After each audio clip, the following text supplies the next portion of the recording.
Welcome to Pindar Poetry. We hope you learned something new. Start by backing up the reference Windows 10 machine and its recovery image.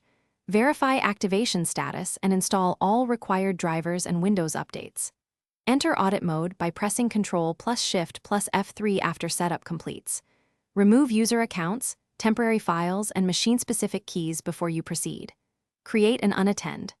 XML that sets OOB, disables automatic updates temporarily, and supplies a product key if required. Place any required provisioning packages or certificates now.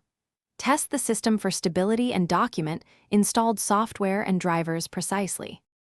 Open an elevated command, prompt in the reference image and change to the Sysprep folder. Copy your unattend. XML into C, /Windows/System32/Sysprep before executing Sysprep. Run Sysprep. exe with the argument /generalize/oob/shutdown and add /unattend. XML. The /generalize option removes machine-specific identifiers including the SID and driver cache. The /oob option prepares Windows to display first-run experience to end users. The /shutdown option powers off the machine for boot the powered-off reference machine into WinPE or Windows PE media to capture the disk.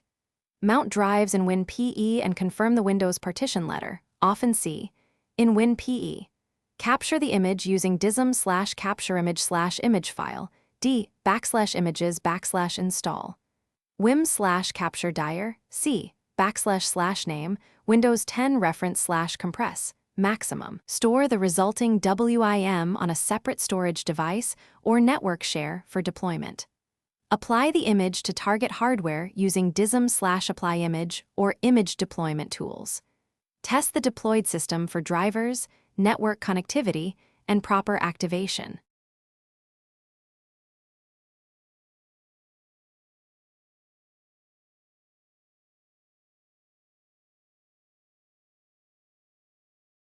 Thanks for watching.